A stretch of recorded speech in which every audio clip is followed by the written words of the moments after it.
Hello, welcome in. Eddie Radosevich, George Stoia here from the SoonerScoop.com studios. Figured it would be a good time to stop down and chat. We were actually going to do this before the big news came out on Thursday afternoon, but I think that's probably a good place to start as Oklahoma loses a transfer portal commitment, I guess. Is that how you go about it? What a strange world we live in. Jermaine Lole, though, Lole, going to be probably the final time that I have to really, truly understand and say his last name. But Jermaine Lole from Louisville has decided to cross the Red River, which I think is, a lot interest to Oklahoma fans. But he's committed to Texas. He has, backed off of his commitment from Oklahoma. And now Oklahoma's going to be looking for, that second interior defensive lineman. But, George, you did some reporting on this earlier today on SoonerScoop.com. Let's just start with, what the hell? What the hell happened? It's a great question. I think that it was totally out of the blue. This is definitely something that I don't think any of us expected. I think even some folks covering Texas were maybe caught off a little guard this morning, or I guess what time was that? Noon or so today. But yeah, talking to some folks in Oklahoma, this is behind the scenes. I guess been brewing the last couple of days, and from my understanding, after Dominic Williams committed to Oklahoma last week on Thursday, so a week ago today, Texas and USC called up Jermaine Lole and basically said, hey, OU got their guy in Dominic Williams. Would you be interested in coming and playing for us? And I would say that they both made maybe a little bit better offers than Oklahoma did to in terms Lole. of NIL stuff. NIL, and then as well as playing time. I think they said, hey, come play for us. You're just going to be a rotational player for Oklahoma. I think that Oklahoma talked to Lole a little bit about it, tried to get him to stick around, and he ended up choosing Texas because, honestly, Texas came up with a little bit more money and was also able to kind of guarantee a little bit more playing time. And, Eddie, that's the reality of the transfer portal in college football right now is you're going to have teams kind of doing this where they they say, hey, maybe you're undervalued at a place like Oklahoma because they took someone else at that same spot. So I think that Lole definitely felt a little undervalued, maybe a little underappreciated when Oklahoma took Dominic Williams, the way that was perceived. I think that he saw some of the numbers that were being thrown out there on social media, even though a lot of those numbers were inaccurate. And he said, hey, why am I not getting the same kind of treatment from Oklahoma? That's just the reality of the situation. But yeah, I think that's from my understanding, that's how this kind of went down. The TLDR of why he decided to decommit. And, obviously it's going to be talked about quite a bit because of the OU-Texas rivalry. I think that, the fan base is probably, if they didn't have anything to go back and forth about, they have something now. It is kind of interesting, though. Oklahoma's still going to look for another interior defensive lineman. There are some names out there that we've come across, that you've come across, that maybe could be of interest to Oklahoma. Yeah, the one to keep a close eye on, at least right now, is Brandon Lane from Stephen F. Austin. He's a grad transfer, was very productive at Stephen F. Austin. Not as big as a guy like Jermaine Lole. He's about 295, I think 6'2", somewhere in there.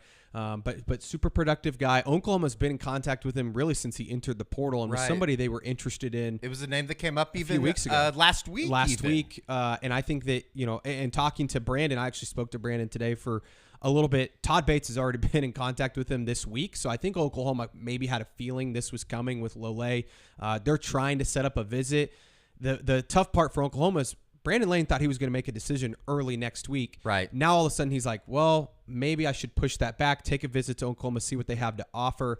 I know that he's visited Arizona, LSU, and USC. Obviously, LSU and USC are two schools that have come up a lot. They need some defensive linemen in Baton Rouge. Exactly. So I think Brandon Lane really likes Oklahoma. He's obviously talked to Todd Bates quite a bit, but he's also in the same situation as a guy like Lole, where it's like, hey, man, I want to come in and play. What do you guys have to offer versus some of these other schools that are pretty desperate for defensive linemen? I think from Oklahoma's perspective, they would like to add another guy. I know that the staff did not want to lose Lole. I know there's some people out there that are going to try and convince you that, this is not a loss for Oklahoma, that they wanted to move on because they got Dominic Williams. That's not true. They wanted Jermaine Lole. Sure, they want both of those bodies. Exactly. And that's why they that's why they want to go out and get somebody like a Brandon Lane who has some experience. Again, it has to be the right fit. So if they end up missing out on Brandon Lane, we'll see if they go after anybody else. Right now, I would say that's their target. Is Oklahoma done adding to the defensive line, or are they still trying to make moves? The full disclosure, we got a camera right in front of the the TV. It's hard to see.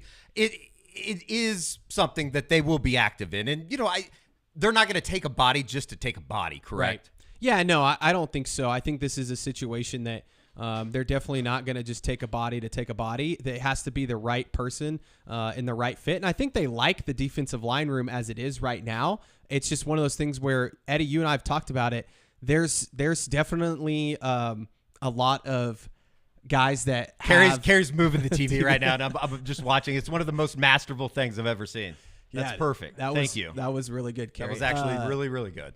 But back to my point is that they've got a lot of talent in that room, a lot of young guys that you really like. Jaden Jackson, David Stone, even Grayson Halton, who hasn't played a ton, Champ Sanders, Devon Sears is a name we heard a lot of. Yeah. But these guys just haven't played a lot of football. So if you can go out and add somebody, even like a Brandon Lane, who, yeah, sure, he played at Stephen F. Austin, wasn't the biggest school, but he's the right body size. He's played a lot of football. He's going to be mature, going to come into the room and kind of provide some of that experience. And even Dominic Williams, we're talking about experience. He played a lot for TCU, but let's not forget, this kid's only about 20 years old, 21 years old.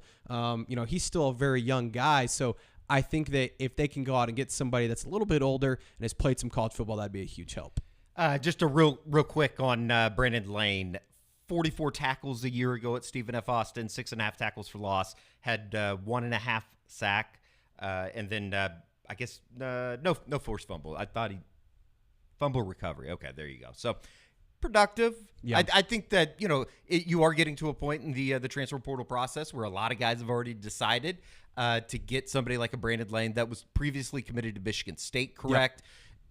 It is what it is. I mean, I don't think that they're going to just take a body to be taking a body, though. No, definitely not. And to Kyle's question on the screen here about of the two DL options between Lane and Suggs, he's talking about Javier Suggs from Grand Valley State. Mm-hmm. He's somebody that they also have connected with. But I know Suggs put out his top 4 today, and he's going to be making a decision soon. I believe it's Wisconsin, LSU, and a couple others. Oklahoma's not on that list. And just as a reminder, I mean, we're talking about Dominic Williams. He's going to be on campus next week. So there's a reason why a bunch of these guys are having to make decisions with the end of the semester. They want to get to the college of their choice, wherever they're headed, get moved in before it's kind of crazy to talk about, but summer workouts are just around the corner. Well, and to those, I know there was some people on the board saying, well, does this mean Dominic Williams might decommit, or has he enrolled yet? He's been in Norman the last couple of days with his mom moving in. Sure. So I believe that there's no issues there. That's going to still happen. But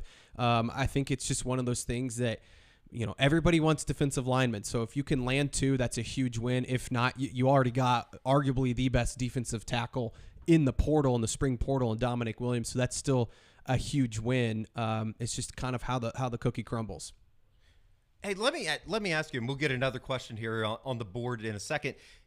For a lot of these guys, and not even for a lot of these guys, every one of these transfer portal guys, it's just basically a verbal commitment that you're giving a school. You don't sign anything. I wonder if that's something that teams would want to get in some type of writing moving forward, or who knows how the transfer portal stuff is going to end up.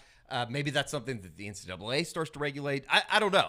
It's not a big problem, but it is maybe something that would be a little bit more comfortable for coaches. Well, and some of these guys, they're getting contracts, NIL contracts, and I know Jermaine Lole never really signed his, so that obviously was a holdup. I'm not sure if Dominic Williams has or not. I know Jermaine Lole is actually in OU's student database right now. I believe that happened earlier this week. That's just part of the process.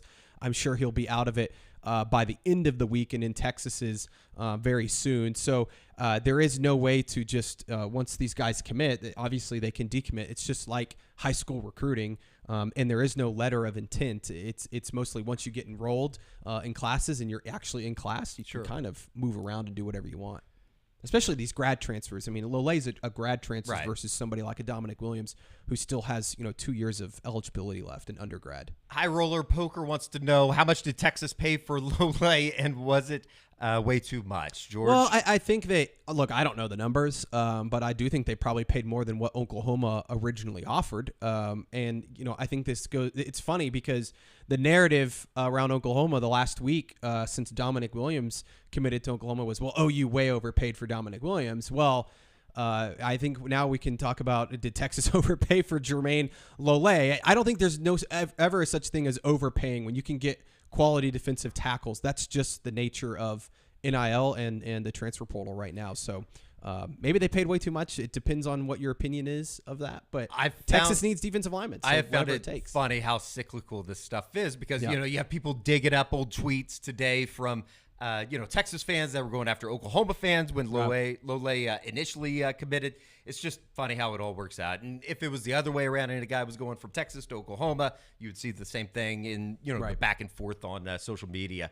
Texas fans were trashing Lole before. Yeah, I mean, it's one of those things. I do think that, like, as tiresome as it gets, like watching these battles back and forth online, it is part of the spirit and the culture and the passion that comes with programs like Oklahoma and Texas. Well, and I think it just speaks to the rivalry too. Yeah. I mean, I think that it's kind of a fun back and forth, and it is what it is. I mean, I think that Texas needs defensive linemen. They've now landed 2 in the transfer portal, and I think Jermaine Lole is going to play a key role for him, just like he would have for Oklahoma. I mean, I think it's interesting that there's been some OU fans that are like, oh, he would have been third string. I don't buy that. I mean, this was a guy that was going to be in the rotation for Oklahoma and play quite a bit. And, you can't get a commitment and then a couple weeks later say, it doesn't matter because he's leaving. Exactly. And now I still think Oklahoma's in a really good spot on their defensive line. I think you can say both things, but Lole was certainly going to be somebody that played quite a bit. Both can certainly be true.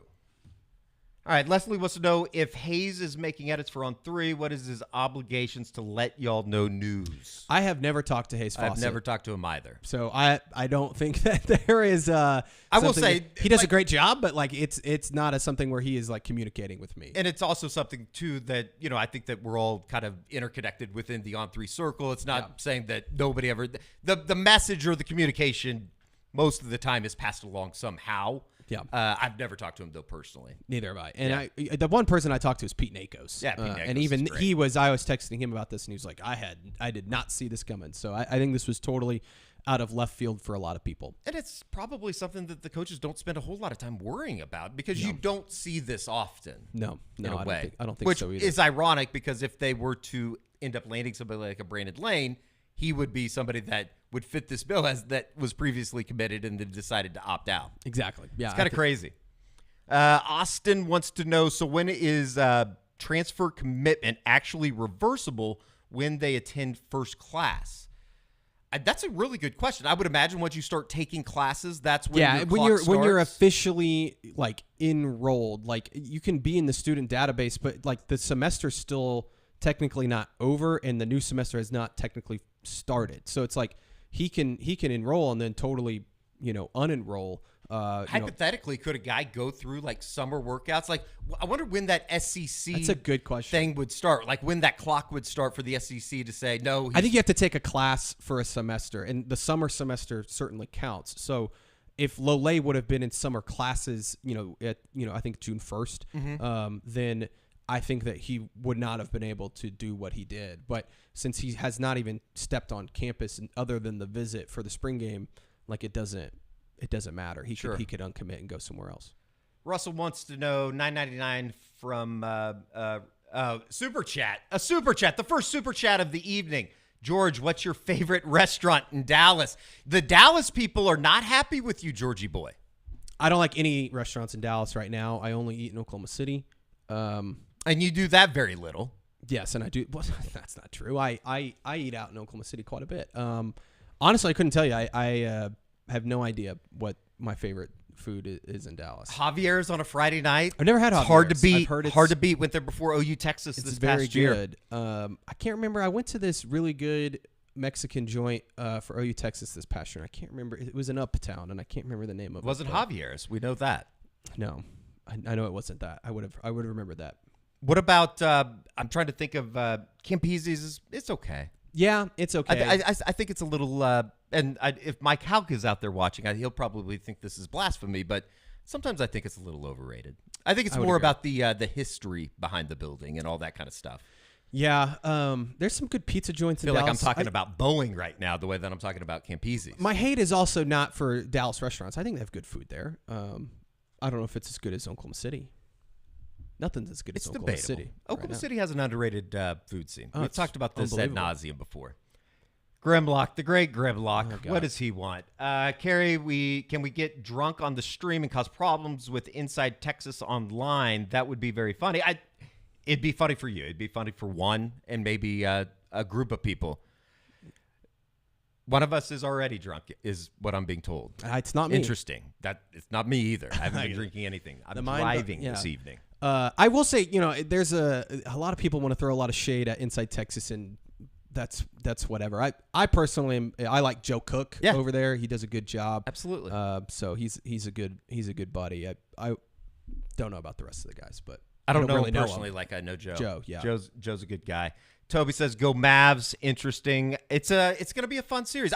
I'm personally very nervous about this evening. Maybe even more so than Game 1 because of the importance that goes into Game 2. I think you go 2-0 in a series. 92% of the time, teams get through to the next round. I think that we'll see. We'll see what Luka has tonight in the first quarter. I feel good about the Thunder. I still think it's going to be a long series. Like it's one of those things that you joke around and say Thunder in 4, but I don't actually think that's going to happen. If you can scratch out a win tonight, I think the reality of positioning yourself going back to Dallas for Game 3 on Saturday. The crazy thing to be is we talked about the Luka injury all morning on radio, and it's like the guy still played 41 minutes, and he subbed out with 5 minutes left. Was he about to play 46, 47 minutes? Yeah, I know. And on a bum knee. His shot's not falling. He just doesn't look right. Which five for which kind of sucks. I mean, like as a Thunder fan, you want to win the series, but I also don't want that asterisk that's like, well, Luka was hurt or whatever. That's for the people of the internet to discuss. Yeah. I'll just worry about it if they can get to the Western Conference Finals. I won't care about it as much with the injury, but you still got to get through. So we'll see. I think the guy's he's a little bit of a gamer. So I do think Kyrie Irving's going to be very active tonight. Yeah, I think he's going to be much, only had much 14 better. shots in Game 1. Carrie, do we have any Oklahoma questions, like OU football questions? Are you dodging the Thunder No. talk? I thought we might want to answer some OU football stuff. Is the chat getting unruly? I have no idea. They want to know about OU football. Josh is getting questions in the chat that he is not a part of. And I appreciate that to a certain extent. Maybe we could try our best to tackle a couple of them. We could definitely tackle some. Let's try it. Oh, Josh McQuestion. Hey, Josh. Here live. He's at practice. Josh is out of practice. This is actually Josh. I was reading it like it was somebody else. George and Eddie, what do you think of the DL? Where's the strength, DE or DT? That's a great question. It's a great question because it's kind of a battle of two different stories, right? You have the veteran group and the defensive ends, and then a little bit more unproven on the interior. I like the defensive end group, and especially if PJ is going to make the jump that everybody feels like he made throughout the spring. All of a sudden, like the guy that we don't talk enough about is our Mason Thomas, and obviously because he had the injuries a year ago. At the end of the season, he was starting to play really good football. I remember talking to him at the beginning of the spring, and it was basically, my question was something along the lines of, were you kind of pissed off that the season ended when it did because you were just getting healthy? And he's like, yeah. I mean, you like that group, though, going into next season. I love the defensive end group. I think Ethan Downs has looked really good. I thought he had a great spring, and he's just somebody that I think sometimes we forget about a little bit. Our Mason Thomas, like you said, I think that he's somebody that could be a huge difference maker if he's healthy. PJ had a great spring. Caden Woolard's another guy that we kind of forget about that they added from Miami, Ohio. I think he's going to play quite a bit. Trace Ford is still going to play quite a bit. But I'm actually going to say the defensive tackles. I love DJ Terry, and you add Dominic Williams. Those are two big boys that you've got right there in the middle that it's a good Oklahoma hasn't had. Yeah. I mean, it's a great problem to have. When's the last time at Oklahoma that you could say you love both units this much? Sure. It's kind of the part of that next step in what we think could be a pretty damn good defense going into 2024. Daniel wants to know who on the current roster could step up and take Lole's spot. I guess, is it just almost immediate reaction would be like, I'm super intrigued what Grayson Holton did this spring. I think it's he has to. I think it's gotten to the point with him though. We've heard the, kind of the growing hype that surrounded him over the last, 2 years really in Norman, and this is kind of his moment. This is kind of his time. I think it's Grayson Halton. One, I think that he's a guy that can bring some pass rush. I think that's kind of his strength. I think that he's somebody that can play that 3-tech spot a little bit like Lole. Lole probably would have done a little bit of that, but also done some nose guard. But I think Grayson Halton's the obvious answer. I think Jaden Jackson is somebody they're going to play quite a bit, and I wonder if now his snap count goes up. And then I think the other one is whoever they add in the portal, if they add someone, because I do think that that's a position that they. Do you think that Brandon Lane could step into a role like an immediate role? I mean, I think that he's a rotational guy. Is he as effective as a Lole? Probably not. Sure. And they both play maybe a little bit different positions, but I do think that he's somebody that could easily fit into this rotation. But I think on the current roster, it has to be Grayson Halton and Jaden Jackson are the two guys that you kind of circle and say, okay, they could fit that spot. And I really don't know where they're going to have Lole play. Like if they're going to play Lole at nose tackle, then it's probably not a Grayson Halton. Grayson Halton's probably not going to play a ton of nose tackle. Jaden Jackson, he will play some nose tackle, maybe a Devon Sears, somebody like that. But I think that it could be kind of a host of guys. I mean, I think Devon Sears is another one that we just haven't really talked a ton about, but from everything we've heard, he's had a really good spring. And I know it's like the very, very small sample size that we saw when we were out there at practice at times, but he was making plays, especially in one-on-one situations. Yep. Now, does that mean that he's going to, all of a sudden you look up and he's going to be a guy that's going to be a big contributor next season? I don't know. I don't think that you can sit here and say that. I think their three best defensive linemen right now are DJ Terry, Dominic Williams, and Jaden Jackson. Sure. I think those are their three guys. I think David Stone is going to continue to get better as he plays. He's still a little bit of a raw talent, and I think him getting up to around 300 pounds is huge for him, just being able to be on the field a lot more next year. But I think in terms of guys that are ready to play and be big-time contributors, those three that I mentioned are the ones. And then I think Halton's right there. And what a big surprise it would be if all of a sudden you look up and maybe you get a development out of Champ Sanders or somebody or of that Marcus Strong. Or Marcus Strong, somebody of that ilk that it's like, oh, okay, like didn't know you were going to be having that. You didn't even know that was going to be an option. I mean, two guys we haven't talked a lot about are Champ Sanders and Marcus Strong, and we haven't heard a lot about them either. That's probably why we haven't talked about them. But those are two guys that when they landed Jermaine Lole and Dominic Williams, there's a lot of people that thought, what if maybe one of those two guys would go into the portal? That didn't happen. So I think that one tells you that Marcus Strong and Champ Sanders believe that they can compete for a rotational role this next year, and that Oklahoma wants to keep them because you have seen them process several guys in the portal at positions where they've got a lot of talent and are pretty deep. And I even think the defensive line, again, they lose Lole. I still like the depth there. Like they've got some really good bodies, better than they've had in recent history. So it's night and day different from what they've had, right? For sure. And so clearly they still like those two guys, and maybe they haven't played a ton, but I think that they're very much in the competition with those guys like a Grayson Halton and Devon Sears, kind of pushing for a rotational spot. Ivan wants to know any kind of update on the new football facility that's supposed to be built. That's a great question, Ivan. Yeah, I think that is still something that they want to get done. It's just kind of in one of those processes where it's, I wouldn't say put on the back burner necessarily. I would just say it's not the number one priority right now for the athletic department. I think that, obviously you have the basketball arena mess that's going on. I think a lot of the football money has gone towards NIL right now.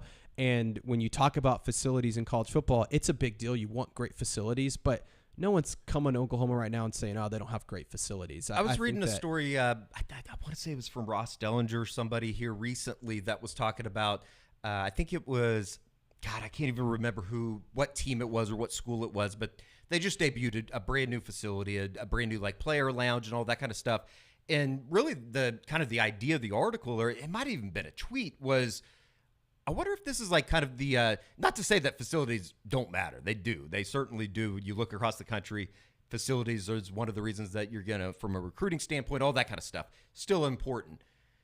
I wonder if it's slowly transferring over to the other side, just in terms of you better damn sure make that everything is right with NIL before anything, because you won't have players to put into the facilities if you don't worry about that first. I think that's definitely correct. And I think with everything changing in the NCAA right now, I think Oklahoma's saying, okay, let's make sure we have all of our ducks in a row in terms of NIL and where our money is being allocated. And when you talk about $100 million facility or whatever it's going to cost Oklahoma to build this thing, that's going to be awesome whenever they do get it built.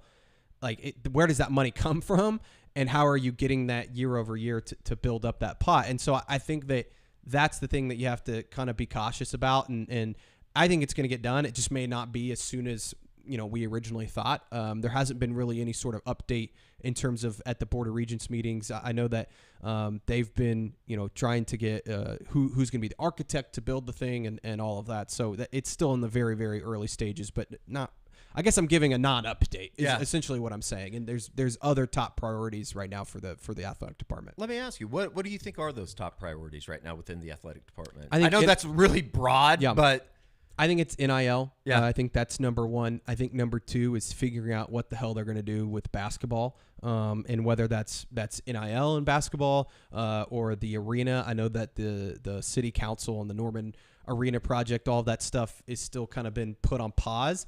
I think that they're hoping that gets resolved by the summer so that they can go ahead and either, if it gets approved, obviously the city is going to play a huge part in paying and building that thing. Seems like that thing just keeps getting pushed back. Yeah, every time that they're supposed to meet about it. And I talking to some people over there in the athletic department, there's still a lot of optimism that's going to pass. It just keeps getting pushed back to when it is actually supposed to be passed. So they need that to get done before they can move on with that. I think getting the baseball stadium is something that is become increasingly a priority for Oklahoma, especially with the SEC coming up. I would think they would like to have those renovations done before next season. I think that there is going to be some movement on that stuff too, just in terms of the facade or whatever you want to call it, like the front of the stadium. Like, they're not building a brand new stadium. It's more of a like a refurbishing of Eldell Mitchell that is definitely long overdue. Like a lot of places around, the athletic facilities in Norman that need to probably be updated a little bit. There's been so much attention put onto the football stadium and everything that's been going on over there.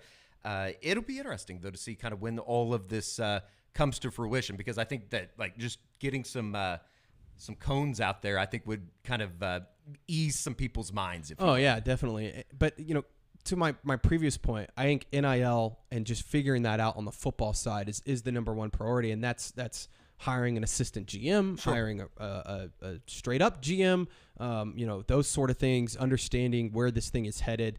I think that's kind of where Oklahoma's focus is right now, and you're seeing that play out in terms of how they've done a really good job in NIL. And I know they just lost Jermaine Lole because of NIL in that situation, but I still think it's pretty clear that they have done a pretty good job in terms of managing that and how they're approaching the portal and NIL. I would say that right now is the main priority of the program. Yeah, I think Kerry probably said it best on Twitter this morning after the Lole decommitment, that in this world of NIL and the world of the transfer portal and stuff, it's all about kind of adjusting on the fly. You got to go through this stuff and then you got to react to the different situations that present itself. Yeah.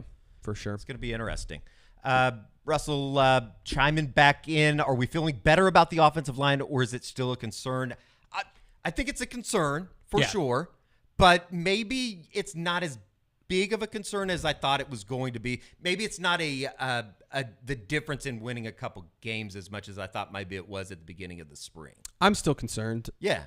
If you're asking me, are you concerned? I would say yes. Yeah. I until I see them perform, it's hard to say. Because and this is like the take that you get into with college football too, that unfortunately I don't think that you're going to really truly know until you get into October, and obviously the start of SEC play and the end of non-conference play. And I think the thing with the offensive line has it been exaggerated in terms of what they're going to be next year? I think so. I think it's definitely one of those situations where the way people talk about it is that they're going to be the worst offensive line in the SEC. I don't buy that. I think they'll be somewhere in the middle of the road and not much better. But, is that good enough to win you 9-10 games? That's the question. Right. And I think that what you need to see from the offensive line is you feel good about center, adding a guy like Branson Hickman. You feel good about the 2 guard spots. You've got some bodies there that you really like in Jacob Sexton, Heath Ozaida, and obviously Fabechi Weewu. It's the tackle spot that you're like, okay, Michael Tarquin had a good spring, but he wasn't great last year for USC at left tackle.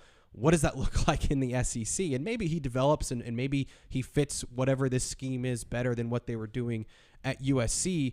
Right tackle's kind of the big question for me is like you need a Jake Taylor to really step up, or you need a Jacob Sexton to move back to that right tackle and be the player that he was at the end of the season for Oklahoma. So it's those positions that I think that you're kind of like, okay, you need some of these younger guys or some of these portal guys to really pan out, or else it could be a really tough year. But for me, it's certainly still a concern, and I would say it's the number one concern on the team right now because you feel really good about the defense. We've talked about that a lot. You feel really good about still Jackson Arnold. Yeah, he's going to have some growing pains, of course. Any young quarterback is, but you feel good about the weapons around him. It's just can they protect him and allow him to make some plays down the field? Going to be interesting. Good thing, I think Bill Beatabo knows what he's doing, despite that's the one thing. Despite the discussions out on the interwebs here over the last however many years. I think it's going to be okay. And you would feel a lot better about the offensive line if it wasn't going up against the SEC and some of the defensive lines that you're going to be end up facing. Hypothetically, if Walter Rouse was coming back, you'd feel a lot better. You would feel great about. You'd feel a lot better if Caden Green was still on the roster. Sure. That word's taboo. That name's taboo. I don't know if people would hear that. Why the drop-off on Kanik? He made mistakes, but that was to be expected. I would say, would you agree or disagree with this? I don't know if it's a drop-off as much as maybe he hasn't taken the steps that you thought he was going to make as quickly as maybe we wanted to see. I think that's a large part of it. I think that him, he's never played linebacker before.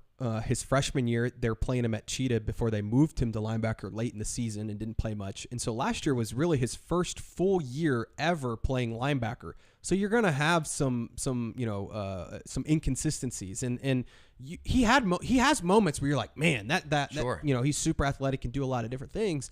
But I think what you're also seeing, as much as Kanik maybe hasn't developed as quickly as you would like, you're seeing guys like a Kip Lewis, a Kobe McKenzie, a Lewis Carter, Samuel Omasigo, guys that have played the linebacker position their entire careers, all of a sudden kind of pass him. And that's not so much a knock on Kanik as much as it is you're really happy about the way that Kip Lewis and those guys have developed.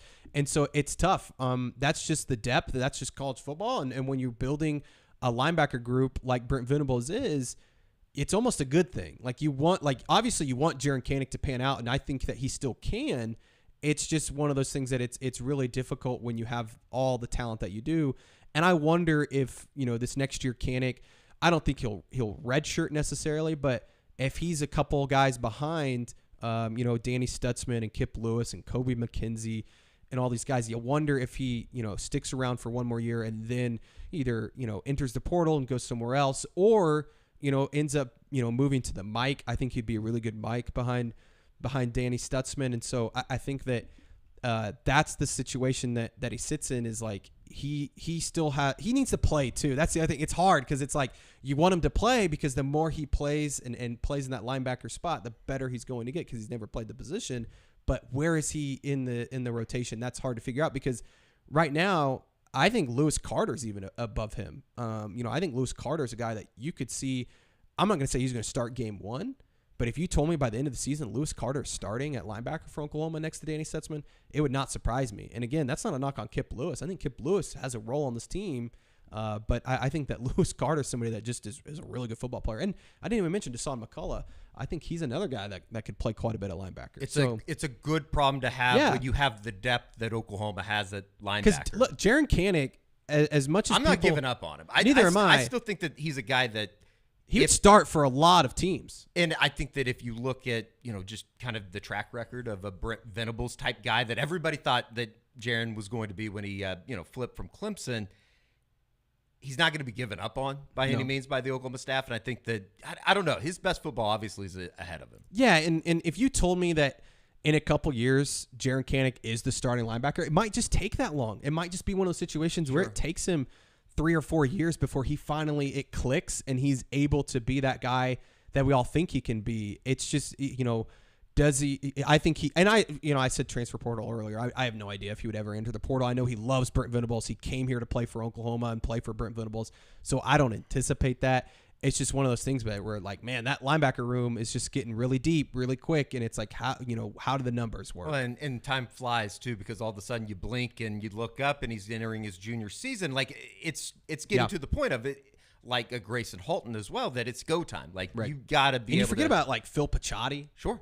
Like he's a guy that they really coming like off the ACL injury a year ago. Where does he fit in that linebacker room too? So great hair, love the blonde hair. Yeah. He looks great out there. We'll see what he's going to be able to bring to that linebacker room. Alex writes in, he asks, as far as O-line play, did we upgrade at center and right guard from last year? Very intriguing question, going from Andrew Rame to Branson Hickman, now from SMU, and then McCabe Matower going to Fabechi Wewewu now. I think they definitely upgraded at right guard. I think that as much as McCade was definitely a rock at that position in terms of his leadership, I think you knew what you're going to get from him from snap to snap. But I get the feeling that Fabechi, I mean, he's a guy, if he goes out and has a really good year this year, and he's got 2 years of eligibility left, he goes out and has 2 really good years, he's going to get drafted. McCade obviously didn't get drafted. I would even say, if Fabechi goes out and has a really good year this year, he's a guy that you're going to have to be convincing to stay because he can get. And I'm not saying he's going to go day 1 or probably not even day 2 because offensive guards don't usually go that high, but he's certainly a guy that I think could be a day 3 pick. And so you upgraded there. Center, I think you maybe upgraded in terms of Hickman's experience and Rame obviously played a lot, but Hickman's experience and being able to kind of fit what they're doing offensively. I think Rame at times struggled in terms of making that connection. And I think that, again, he's a guy that didn't get drafted. I think Hickman's kind of in that same territory of like borderline, like 6th, 7th round undrafted guy. Doesn't have the same size as a guy like Andrew Rame, but I do think that Hickman's more of like I'd say more like a Eric Wren type player. Like what you're going to get from him down to down. Like he's not going to make a ton of mental mistakes. He's going to be very consistent. Is he going to get beat sometimes physically? Yeah. But I do think that he's somebody that you know what you're going to get. Whereas Andrew Rame at times was really, really good.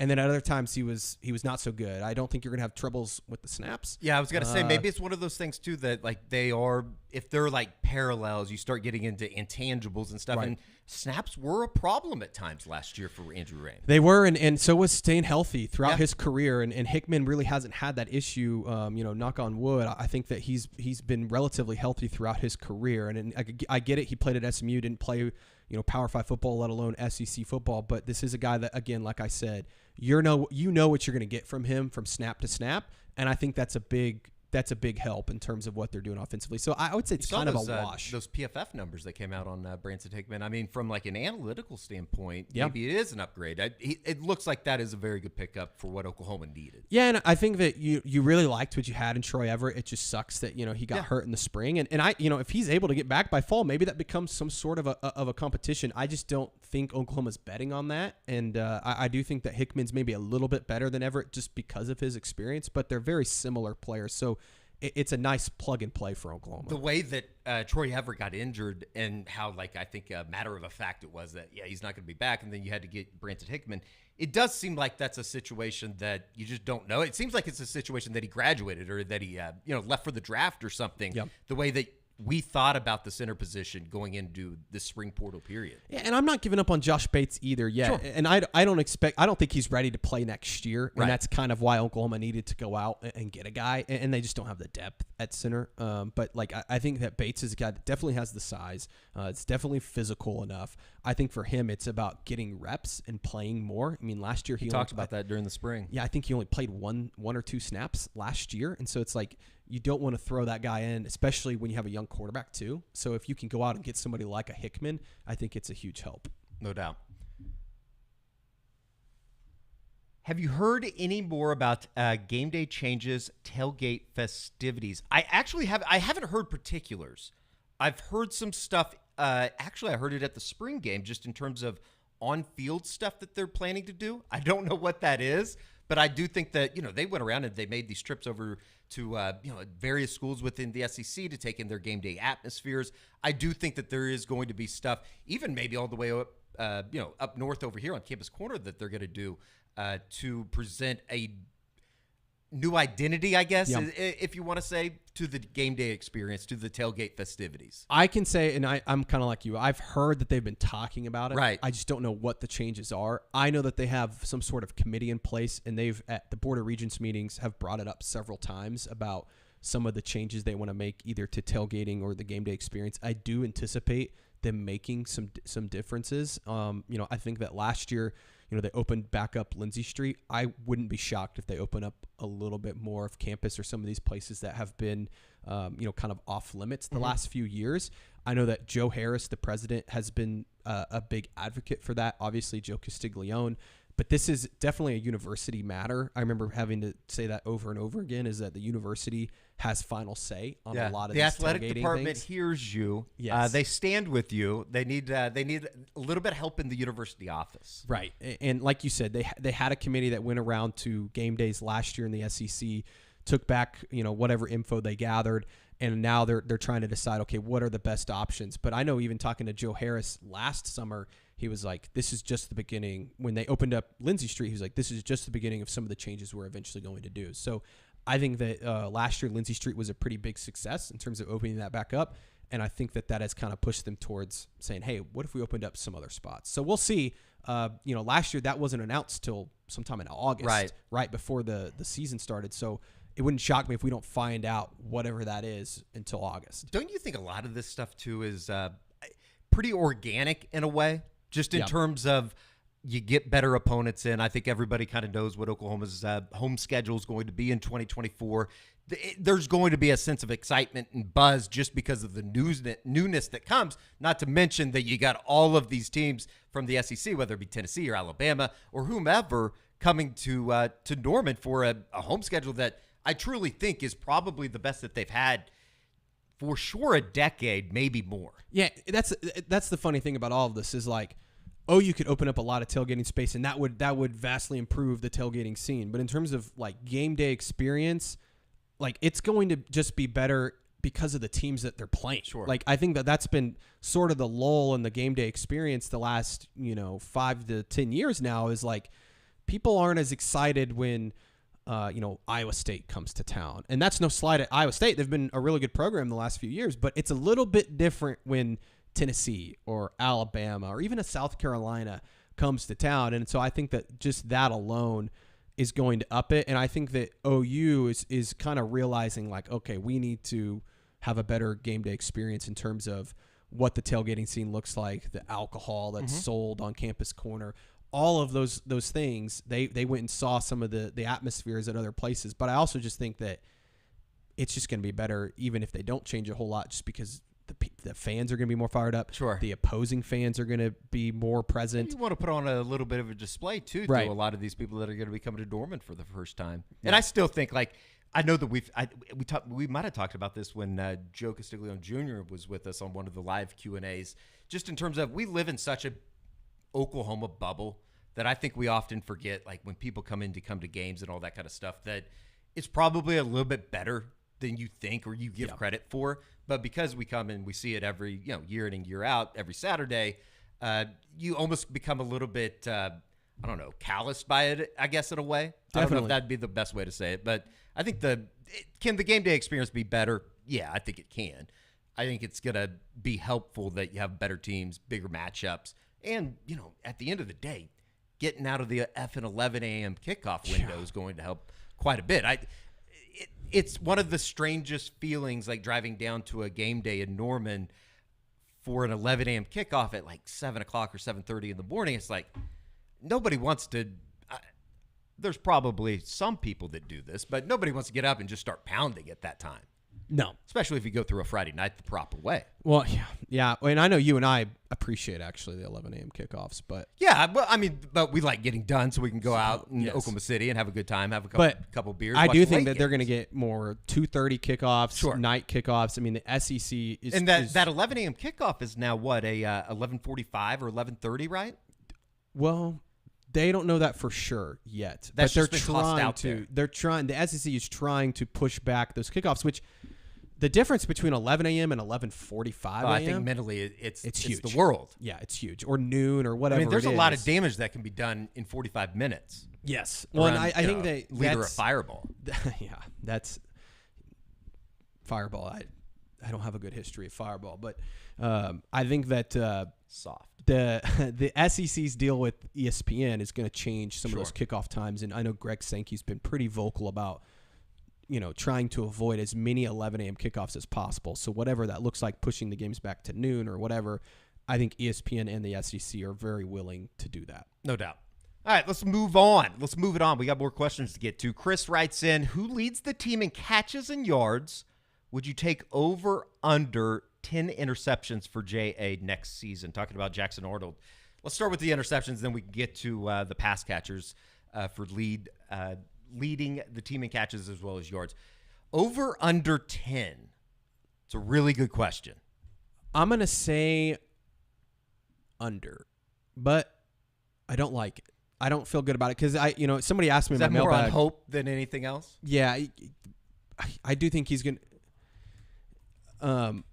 Thank you, Kerry. I forgot about that. You got halfway there in the bowl game, Kerry reminds us. I don't know. I predicted, I think, in my mailbag, I got asked about a month ago, what is my prediction for Arnold's season next year? And I think it was like 30 touchdowns, 3,200 yards, and 10 interceptions exactly. So would it shock me if it was more than that? No. Just for a frame of reference, Dylan Gabriel last season in 12 games, he went 36, 30 touchdowns, 6 interceptions, touchdown to interception ratio, threw for, what was it? 36 yards. Yeah, 36-60. So that's one of the things that I think that when we talk about like how blessed Oklahoma's been at the quarterback position, Baker was great about it. Kyler was great about it. Jalen had those ups and downs with the fumbles during the 2019 season. But for the most part, he took care of the ball, I guess you could say. Yeah, like how many did Baker throw in a season? What in his year? Career? In any of his years. I mean, I don't think it was ever more than... He had the rough start at Tech, obviously. Like that was, I remember, that was like one of those big though. talking points coming into that year. If you want to use 2017 just as a he never barometer, threw 10. He went 43-6, 43 touchdowns, 6 interceptions in 2017. 2016, he went 40 touchdowns, 8 interceptions, and then 2015, 36 touchdowns, 7 interceptions. I mean, if Jackson Arnold throws less than 10 interceptions next year, that'd be huge. It's going to be a pretty damn good offense. I think it's going to be somewhere around 10. Like I think it's going to be, and even 12. I think if you set the over under at like 10 might be the number, but 10 like and 9.5, 10. Yeah, that's a really intriguing number going into next season. And I think that like that's one of those things. It's like if you can just avoid the big turnover, I think that they could be pretty good because they do have really good options as we've talked about on the practice report. And it's like you mentioned avoid the big turnover. If they avoid one more turnover against Arizona in the Alamo Bowl, like they win that game. Sure. And Farouk fumbling. And ironically, it wasn't an interception that really turned that game around. It was Jalil Farouk's fumble. Well, and then Jackson fumbled, I think, late in the game. Yeah. He got strip sacked late in the game. So, but that was, it was going to take an act of God to get that thing into the end zone that late in the and the offensive line was just falling apart too at that point. But I don't know. I think it's going to be right around 10. I said under. I think that's being very optimistic. I think it's going to be right around 10. Yeah. So as we say that, if you can take care of the football, you're going to have really good options at wide receiver. Who leads the team in catches and how many yards? I think it's Deion Burks. Is it going to be 2 different players that lead a team in receptions and then another guy that leads the team in yards? I think it's going to be Deion Burks for both. Okay. I just think that, and maybe that's just recency bias watching the spring game, but I certainly think he's going to lead the team in yards because I think that he's going to be a home run hitter. He's going to be a guy that you run a lot of crossing routes and get him the ball and just let him kind of go to work in space. You're going to run him deep in the way that Jackson, I think his best ball is a deep ball. And so the way that he throws that, I think Deion Burks is going to have a pretty monster year in terms of yards. I would guess somewhere around 800, 900 range. Drake Stoops had. I think we've had this question before. Will they have 1,000-yard pass catcher? I don't think year? so. And that's not because Deion Burks isn't good enough. I think it's just they have a lot of guys, and so everybody's going to get theirs. And you talk about a guy like Jaden Gibson's going to play a lot more this year. Nick Anderson, I think that if Andrew Anthony feels like we forgot about Nick Anderson because he didn't really practice. didn't participate during spring, didn't talk to him at all during the spring period. But I mean, what he was able to put together last year, and obviously it seemed like he was catching a touchdown almost every week. Yeah. It seems like those two big bodies are going to certainly be guys moving forward. If there's going to be one guy that one guy that I will say that I think could maybe lead the team in catches that we're not talking enough about, and we do talk about him quite a bit, but not enough, is maybe Jaden Gibson, because I do think that he had a really good spring. I think that him and Arnold have a pretty good connection. They worked a lot together on the second team a year ago in practice.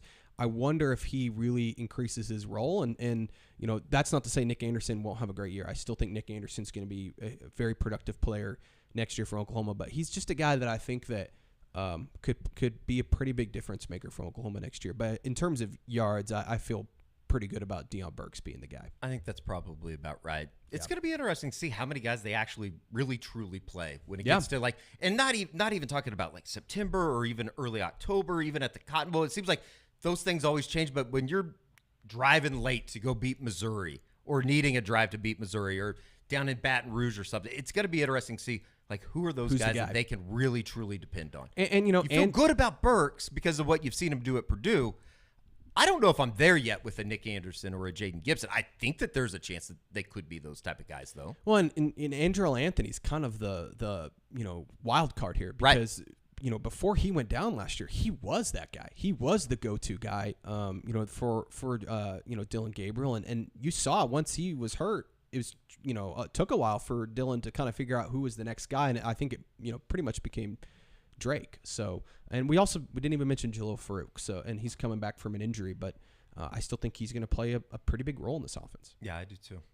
All right, we'll move on. Scott just commenting, definitely Burks. Yeah, I mean, I can't remember a player that came in and impressed as much as Deion Burks did, just within the spring, period. Like it seemed like almost every day or every scrimmage, it was like, okay, you'd get the reports from people that were there and that kind of stuff. And it was like, yeah, but what did Burks do? It was like, oh, yeah, he had like a 65-yard touchdown pass. Yeah, I mean, I just think that he may not always lead in receptions, like I said, but I'd be pretty surprised if he's not the yardage guy just because he can do so many different things in space and you can run him different routes that, like, they're going to run him open. So, no doubt. Another super chat, I'm being told. That is beautiful. Thank you for putting it up there. John Schlegel appreciated an open eye with the words sneak peek. I don't even know what that means. Did I read that correctly? I have no idea I'm what that confused. Jay Parker writes in, do you still think that kicking will be an issue again this year?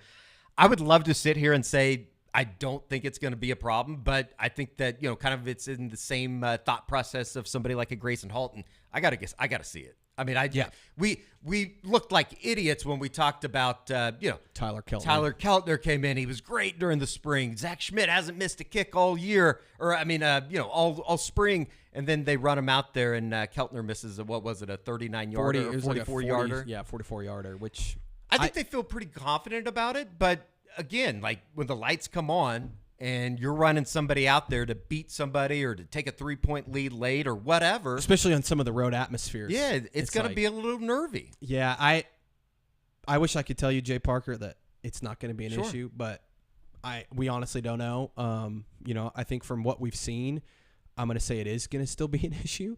But would it shock me if Zach Schmidt all of a sudden – I mean, from what we've heard, Zach Schmidt is, like, amazing in practice. And we've seen him make – some big kicks in games, but we've also seen him miss a lot of big kicks in games. So you just need to see it to believe it. And I think they like Tyler Keltner, but then you trot him out there for the spring game and he misses. So I honestly do not know.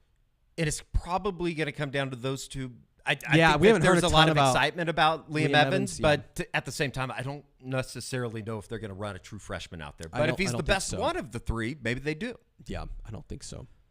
You just completely shot that down. Yeah, and I just think it's between Keltner and Schmidt, and honestly, I think Schmidt's maybe leading that battle. Probably not.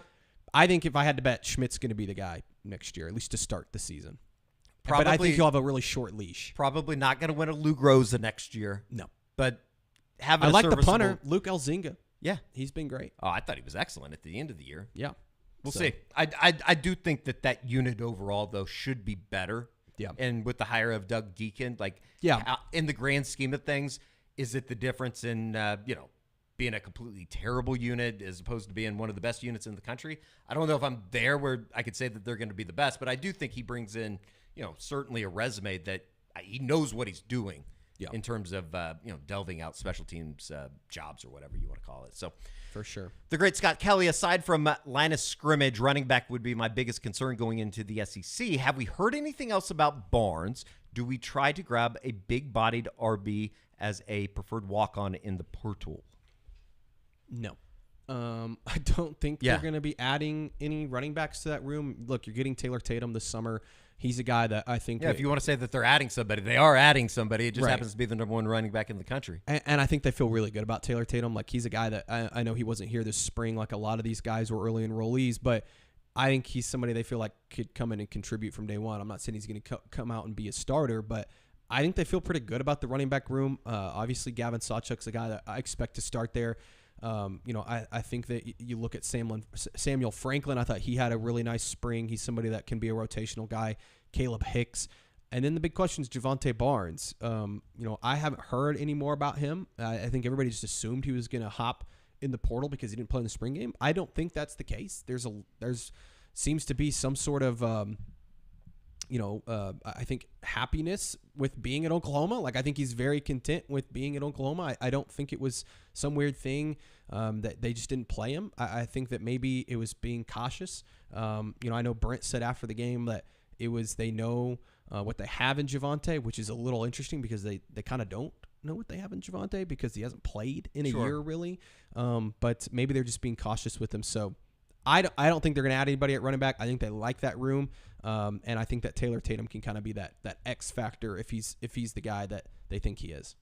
It's going to be interesting. And, I think that we like what we saw from Caleb Hicks during the spring period. I think that, even somebody like a Samuel Franklin in the spring game, based on the very, very small sample size we saw, I think he was a little bit better than I was expecting him to be. I don't know. Well, he's kind of a guy that he's not like great at one thing. I think that he can kind of do a lot of different things. And when you're talking about experience, he brings a lot of experience. I mean, he was a really dynamic player. Where was he at? Eastern Tennessee or something like that. UT Martin, I think it was. UT Martin. I think that he's somebody, he was up for the FCS Heisman or whatever it was, that award. So I think Walter Payton Award. Yeah, something like that. So I think he's a guy that, look, is he going to be the starter for Oklahoma? I don't think so, but I do think he can help him out. No doubt. And, I think anybody that has watched Oklahoma football long enough knows that all of a sudden you get into like week 7 and 8. It's like, where the hell are all the running backs? Yeah. And why are they not in uniform? And I think they have good bodies there. Sure. We didn't even mention Xavier Robinson. I don't think he's going to play a huge role next year, but he's definitely a big-bodied guy that can come in and maybe be a third down, short back guy. Maybe even Caleb Hicks could do that too. Yeah, it'll be interesting. I really like Caleb Hicks. I think he has a chance to be really good. Sure. It's just, can he get on the field? They liked him a year ago as a freshman. Yep. Remember him and Dalen Smothers? There was a lot of talk about them during August. So it'll be kind of interesting. It's fun to talk about now. There's nothing going to be decided, though, for about 5 months. Yeah. We'll see. All right. I'll double my Crimson and Cream donation if we put EPL at fullback. Dude can fly. The dude can definitely move. Eddie Pierre-Louis coming in from, Florida? Yeah. I like him a lot. And I think he's one of those freshmen that we'll see. I mean, I like Eugene Brooks. Yeah. I like Daniel Akinkume, who's, he's injured. But if you had to pick one guy to maybe contribute as a true freshman on the offensive line, Eddie Pierre-Louis is the guy to watch. And he's another guy that comes in the summer, so he's maybe a little bit behind, but physically he's certainly ready. That 2024 offensive line class is it's interesting because there was so much attention placed on the defensive line, and rightfully so when you look at the guys that they brought in and the stars next to their name. it seemed like that was quietly maybe a better class than it got credit for at the time. Yeah, and we'll see how it pans out. Like if you can get a Eugene Brooks and Daniel Akinkumi and Eddie Pierre-Louis to be guys the next year, because they're going to have to do it again next year where they're replacing the offensive line. We've talked about that ad nauseum in 2025, just what they need to be able to do. Exactly. So those guys are eventually going to have to play, and you're hoping that at least a couple of them can pan out. And you really like what you've heard about Eddie Pierre-Louis and obviously Eugene Brooks. Daniel Akinkumi, too, was having a really good spring until he got hurt. So Josh Isosa, he was the backup center all spring with Everett out. So very good. Sounds good. We will get one more little super chat as we get it up here on the big board. John Schlegel, $1.99. John Schlegel, over under on additional portal pickups. We'll put it at 0.5. Over. How about that? Over. 1.5. Under. Okay, so you're probably looking at 1. Yeah, and would it shock me if they end up not adding anyone? No. Like I think that there's a chance that, if they can't land a guy like Brandon Lane, I'm not really sure where they look next. There's not a ton of guys left in the defensive line transfer portal area. Obviously, we've talked about a little bit of offensive tackle. There was just never anyone that entered that Oklahoma was too interested in, and no one that they thought could come in and really compete for a starting job. So I don't think anyone there. I think that you're looking at Brandon Lane or maybe bust.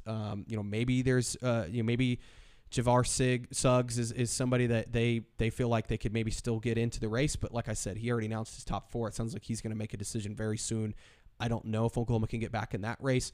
But I do think that they're going to go hard after Brandon Lane. If they can get him on campus, I give him as good of a shot as anybody else. Just to kind of reset, we hit on it at the very beginning of the show. The news for Oklahoma today, not great out of the transfer portal. Jermaine Lole decommitted from Oklahoma. I don't even know if it's a decommitment as much as it is he flipped to Texas. Just real quick in terms of what you know on the situation. I know that you wrote a story about it on Soonerscoop.com this afternoon. It was a surprise for sure. What kind of led into the decision from what you've heard with Lole taking his talents from Norman to Austin? Well, I think it starts with Dominic Williams. When he committed to Oklahoma on Thursday, Texas and USC both reached out to Jermaine Lole and basically said, hey, OU just got Dominic Williams. You can come to Texas or USC, play more, have a bigger role, and, hey, we'll also pay you maybe a little bit more than Oklahoma is. And I think that was enticing to Jermaine. And I think that Jermaine felt maybe a little bit underappreciated, undervalued by Oklahoma, just in the way that played out. Obviously, Dominic Williams was the prized possession for Oklahoma and a lot of schools. A lot of schools wanted Dominic Williams. He was considered by On3 the number 1 defensive tackle in the portal. And I think Jermaine kind of saw that and said, hey, I want more. I want to be the starter. I want to be paid, maybe the same as a Dominic Williams. And, I think Texas kind of took advantage of that and said, hey, well, you can come to Texas. We'll pay you a little bit more, and you'll play. And I think that Jermaine kind of bought into that. And now Oklahoma is saying, okay, well, we'll go look somewhere else for somebody to kind of fill that spot. Incredible. Yeah. And that's just surprising. It was surprising. That's the transfer portal. That's college football these days. And, I think Oklahoma kind of knew this was coming a couple days ago, and now that's why they're kind of back in contact, like I said, with Brandon Lane from Stephen F. Austin. Very good. Can't blame a kid for going where he'll get more PT and money. Yeah, I mean, yeah. And Oklahoma 100%. Didn't want to lose him. I think Oklahoma, he would have gotten quite a bit of playing time at Oklahoma. I think he probably will maybe get a little bit more at Texas. Texas is certainly thin on the defensive line, where Oklahoma, I think, actually feels pretty good about some of the guys they've got already in the building. LSU's been very desperate. That's, if you really want to pick a loser in this whole situation, it's LSU. LSU has missed on every single defensive lineman far in the portal. They only have 2 scholarship defensive tackles on roster. Kid from Michigan State ended up at Miami, correct? Yep. Barrow. Yep. And then Derek Harmon, the other big one that LSU wanted, ended up at Oregon. So did he really? I think I missed that one. Yeah. So LSU is like 0 for 5 right now on defensive tackles. Wild. So it's been pretty insane. Brian Kelly doesn't want to pay, so it's his own fault. He just wants to kill. No, I'm kidding. That would not be accurate. That wouldn't be an accurate portrayal of Brian Kelly. Maybe it is, though. Track record. All right, that's going to do it. Thank you to everybody for joining us tonight on the live stream Q&A. Wanted to hit on the Jermaine Lole stuff. Yeah. We were going to do this even before the Jermaine Lole stuff came out. Hopefully we can do Thursday this more afternoon. But more yeah, often. I think we are going to try to do it. Especially this summer. Definitely more often. Make sure you check out the family business. That will be going up as well. Ryan Gaines, Director of Baseball Ops for the University of Oklahoma Baseball Program, stopped by, chatted with Joe Castiglione Jr. as well as Isaac Stoops on the latest, I guess, installment episode. Yep. That was the word that I was looking for. But yeah, so that's going to be a good one. OU softball with a 10-1 win today up in Oklahoma City at the Big 12 softball tournament. They might have their swagger back. They move into the semifinals. It was expected to be a bedlam rematch. Oklahoma State gets upset in the opening game today. So it will be BYU, Brigham Young, in the semifinal action on Friday night in Oklahoma City. Make sure you hit up SoonerScoop.com. Bob Pirzbillo's been up in Oklahoma City for the coverage on that. I'll be out at baseball this weekend. Oklahoma looking to maybe possibly win the regular season title. Been awesome. It'd be the first time in 29 years that they've been in the Big 12 that they were able to do that. So, George, Thunder appreciate it. Go Thunder tonight. A lot of nerves, a lot of anxiousness on this side of the camera here as we go into Game 2 at the Paycom Center. So, until next time, for George Stoia, I'm Eddie Radosevich. We'll see you right back here on the SoonerScoop.com YouTube page.